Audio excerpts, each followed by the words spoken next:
Hello and welcome to UOW Update for Week 9 Autumn Session. I'm Alexandra.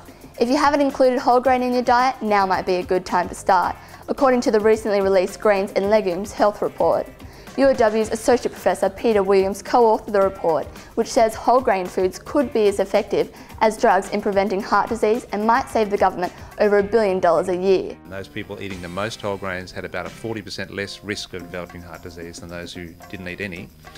And that's about the risk reduction you get using statin drugs. Professor Williams says eating whole grain foods would benefit most Australians, but at this stage we're not eating enough. I guess the main finding is that we should be eating 2 to 3 serves of whole grain a day for optimal health and prevention of disease.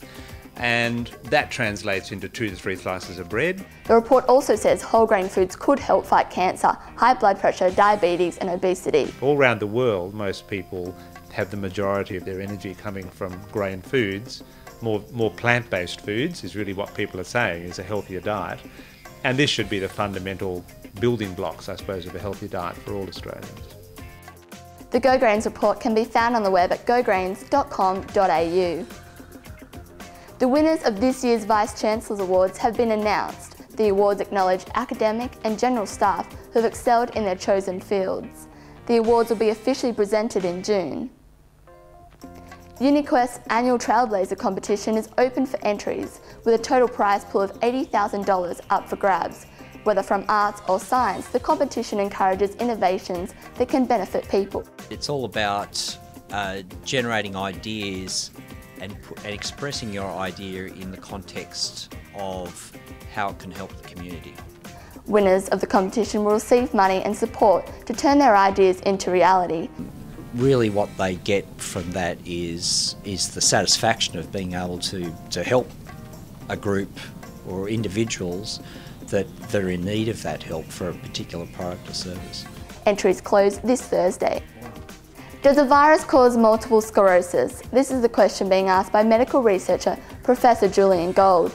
MS affects the ability of nerve cells to communicate with the brain and spinal cord, resulting in the loss of physical ability. Professor Gold says the majority of the medical world believes the disease is caused by immune-related factors, but there is evidence to suggest the same virus that causes glandular fever could cause MS. The Centre for Student Engagement has run a Buddhism workshop, the first in a series of lectures aimed at promoting cultural diversity at UOW. We thought that there was sort of a little bit of a lack of cultural awareness on campus, and we were interested to sort of promote to the broader campus different cultures that there is at UOW. The university's Buddhism Society invited Monk Jag to speak with students about the religion. Buddhism is a way of life to eliminate suffering in our lives, to embrace happiness. Myself, I wasn't very aware of what Buddhism was, and so it was very interesting to learn about that, considering there are quite a few students that I interact with that are from the Buddhist culture. Great benefit in practicing Buddhism because meditation is a strong part of Buddhism,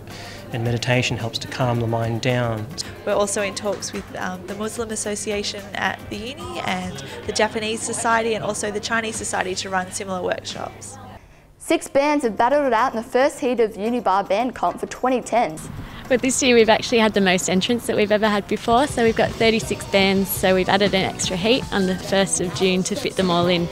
The Pennies, who came out as winners on the night, are not strangers to the Uni Centre's annual event. Yeah, we played last year, didn't really go through, but it was fun. We had a different lineup back then, we had a girl in singing as well, that was different, but yeah, I think we're a lot tighter this year. One band took a more theatrical approach. Away to your bars,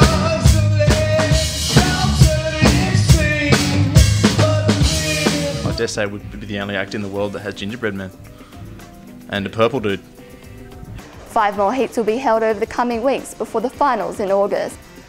Fashion Week is on, and you don't have to be a fashion guru to get involved. The Duck Pond lawn will be transformed into a fashion runway, showcasing the work of local designers. It's only on for 3 days, so get down there and check it out. Thanks for watching this week's UOW Update. I'm Alexandra Fisher. We'll leave you with more from the Unibar Band Comp. Have a great week.